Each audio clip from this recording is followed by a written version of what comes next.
کہ تیرے باپ نے حسین سے وعدہ کیا تھا کہ اصحاب کے ہوتے ہوئے بنو ہاشم کی قربانی نہیں ہوگی. جب یہ میدان میں جاتے تھے تو رجز پڑھتے تھے. رجز مطلب اپنا تعارف کراتے تھے یا پہلے سے تیاری کرتے تھے کہ جب جائیں گے تو یہ 4 شعر پڑھیں گے.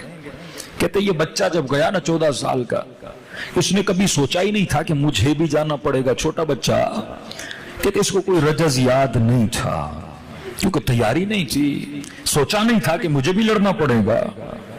علی اصغر نے کب سوچا تھا, بی بی رباب نے کب سوچا تھا کہ میرے 6 مہینے کے بچے کو بھی تیر لگے گا. تو کہتے اس نے اس غلام کا رجز پڑھا, جناب جون کا, کیونکہ ہر کوئی جاتا تھا اپنے قبیلے کا تعارف کراتا تھا, میں فلاں کا بیٹا ہوں, میں فلاں قبیلے سے ہوں, تاکہ تاریخ میں لکھا جائے فلاں کا بیٹا گیا تھا. تو اس نے اس غلام حبشی کا رجز پڑھا. کہا میں کون ہوں؟ فرمایا نعم الحسین امیری, میں وہ ہوں جس کا امیر حسین ابن علی ہے. میری شان کے لیے یہی کافی ہے. لیکن میرے عزیز کربلا میں ایک اور 14 سال کا جوان ہے, حسن ابن علی کی نشانی. کہتے یہ جب میدان میں گئے تو حسن کے لال نے بڑا رجز پڑھا. علماء کہتے ہیں اس سے دلیل ہے کہ قاسم کو پہلے سے پتا تھا کہ میں میدان میں جاؤں گا. باپ جب دنیا سے چلا جائے نا تو چھوٹے بھائی بڑے بھائی کا ادب کرتے ہیں, کہتے ہیں یہ باپ کی جگہ پر ہے. مولا علی کے بعد حسین نے حسن کو باپ کی طرح دیکھا. کہتے جب تک مدینے میں تھے ہر شب جمعہ مولا حسن کی قبر پہ جاتے, ہر شب جمعہ باپ کی جگہ پہ تھے. غم جا کے حسن کی قبر پہ بیان کرتے تھے, مشکلات حسن کو بتاتے تھے. سکون نہیں ملتا تھا حسین کو جب تک حسن کی قبر پہ نہ جائیں.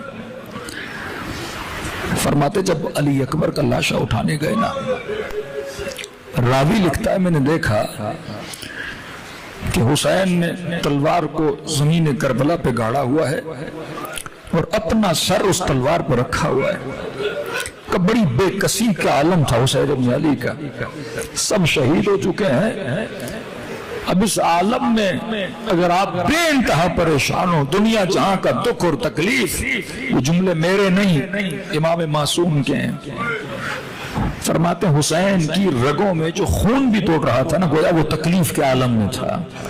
پورا وجود ابا عبداللہ الحسین غم و تکلیف میں تھا. بھائی کا لاشا, بیٹے کا لاشا, اصحاب کا لاشا, کیا کیا نہیں دیکھا ابا عبداللہ حسین نے. کہا اس عالم و تکلیف میں اپنا سر تلوار پہ رکھ کے امام حسین گھٹنوں کے بل بیٹھے ہوئے تھے.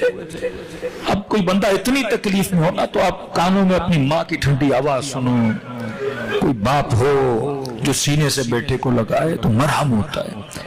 لشکر کے سپاہی کہتا ہے کہ حسین کے کانوں میں قاسم کی آواز آئی کہ چچا پریشان نہ ہو, ابھی میں قاسم زندہ ہوں. کہتا ہے جب میں نے جوان بچے کو دیکھا نا تو مجھے ایسے لگا کوئی چاند کا ٹکڑا ٹوٹ کے زمین پہ آیا ہے. بڑے خوبصورت تھے امام حسن. اور کہتے ہیں کئی شب جمعہ گزر گئی تھی, حسین بھی حسن کی قبر پہ نہیں گئے تھے. جب سر اٹھایا اور قاسم کو دیکھا ایسا محسوس کیا ہوگا جیسے میرا حسن کھڑا ہے. کہتے فوراً بھتیجے کو سینے سے لگایا.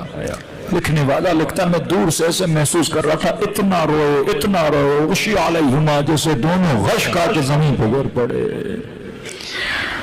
کربلا کا واحد شہید ہے. اجازت مانگی کہ میں دیکھ رہا تھا حسین کا ہاتھ چومنا چاہتے ہیں لیکن حسین ہاتھ دور کر رہا ہے. کہتا ہے پھر اپنے چچا کے قدموں پہ گر گئے کہ چچا اب مجھے اجازت دے, مجھ سے دیکھا نہیں جا رہا. کہ جب اصحاب کہہ رہے تھے نا ابا عبداللہ اپنی جانوں کو قربان کریں گے, اس وقت یہ بچہ خیمے کے کونے میں بیٹھ کے دیکھ رہا تھا اور چچا کے پاس آیا, چچا کیا میرا نام بھی شہداء میں ہے؟ امام حسین سیدھا نہیں بتانا چاہ رہے تھے, بس کہا قاسم اتنا بتا دوں کل علی اصغر کا نام بھی شہیدوں میں ہے. کہتے غیرت حسن جلال نے آئی انگڑائی لے کر کہا چچا ان کی اتنی ضرورت کہ خیموں میں داخل ہو جائے گی. کربلا کا واحد شہید ہے. جب اذن ملا عباس کو کہا کہ عباس ایک زرہ لاؤ میرے قاسم کے لیے. غازی عباس کہتے ہیں میں نے ہر خیمے کو چھانا لیکن قاسم کے بدن کے برابر مجھے کوئی زرہ نہیں ملا. یہ کربلا کا واحد شہید ہے جو بغیر زرہ کے میدان جنگ میں گیا. دلوں کو کربلا کی طرف روانہ کرو. اس طرح سلام کرو جیسے حسن نے اپنے مظلوم حسین کو سلام کیا. یہ دن جیسے جیسے گزر رہے ہیں تنہائی حسین کو سمجھا کرو. کتنا تیرا مولا تک وہ تنہا رہ گیا. السلام علی الحسین وعلی علی ابن الحسین وعلی اولاد حسین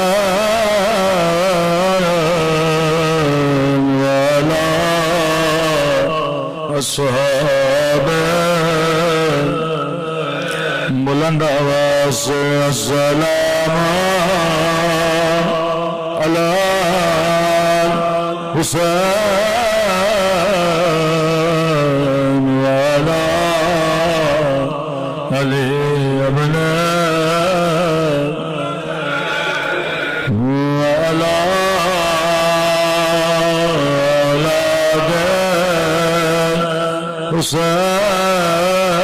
حسین والا.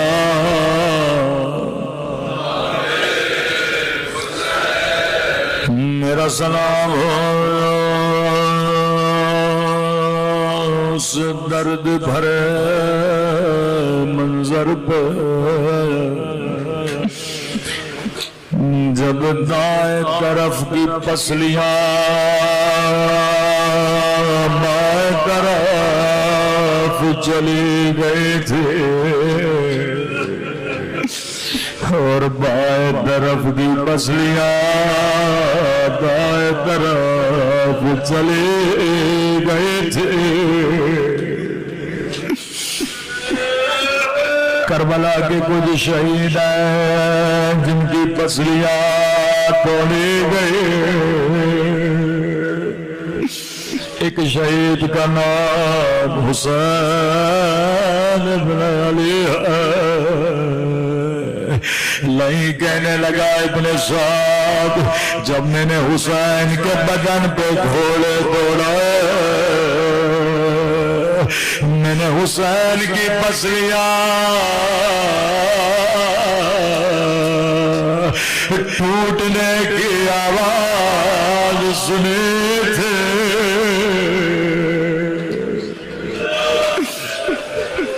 لیکن ایک چھوٹا سا فرق ہے حسین میں اور قاسم میں.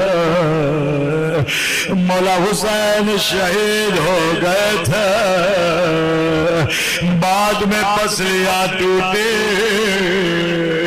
لیکن راوی کہتا ہے قاسم ابھی زندہ تھا. دائیں طرف کے نیزے بائیں طرف چلے گئے.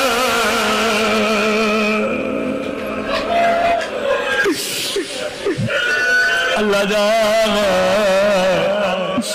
یقیناً جناب قاسم نے کہا ہوگا بابا حسن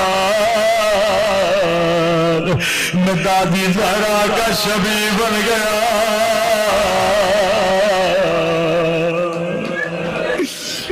بابا دادی کی پسلیاں بھی توڑی گئے تھے. کربلا کا جو بھی شہید جب گھوڑے سے گرا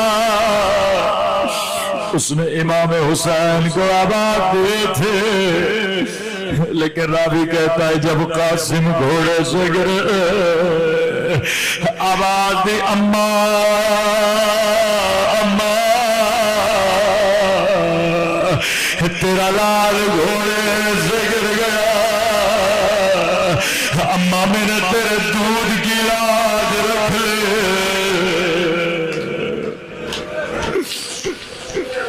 مولا حسین دوڑے دوڑے میدان کربلا میں پہنچے. راوی کہتا ہے میں نے دیکھا حسین نے زین پہ بڑا زور دیا, فرس پہ کھڑے ہوئے, دائیں دیکھا بائیں دیکھا, کہیں قاسم کا لاشا نظر نہیں آیا. آواز دے کر کہا میرے بھتیجے اپنے مولا کو آواز دو. دائیں طرف سے آواز آئی جی میرے مولا, بائیں طرف سے آواز آئی جی میرے مولا. گھوڑے سے اترے, ابا کے دامن کو بچھایا, کٹے ہوئے گوشت کے ٹکڑے اٹھائے, کٹی ہوئی انگلیاں اٹھائے, گٹھڑی کو باندھا, نجف کا رکیا.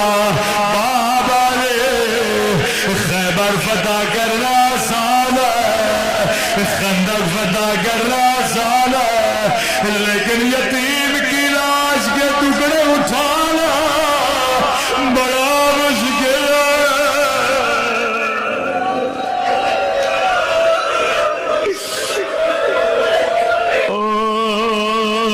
یتیم کی لاش کے ٹکڑے اٹھانا بڑا مشکل ہے. یا علی مدد کہہ کے گٹھڑی اٹھائے, خیمے کے در پہ گئے.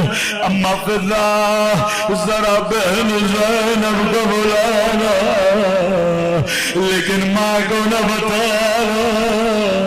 بی بی زینب در پہ آئی, فرمایا بہن زینب قاسم کا لاشا لایا ہوں. فرمایا حسین تیرے ہاتھ تو خالی ہے, لاشا کہا ہے. زینب ماں کو نہ بتانا, یہ جو گٹھڑی میری پیٹھ پہ دیکھ رہی ہے اس میں قاسم کی لاش کے ٹکڑے ہیں. ماتم حسین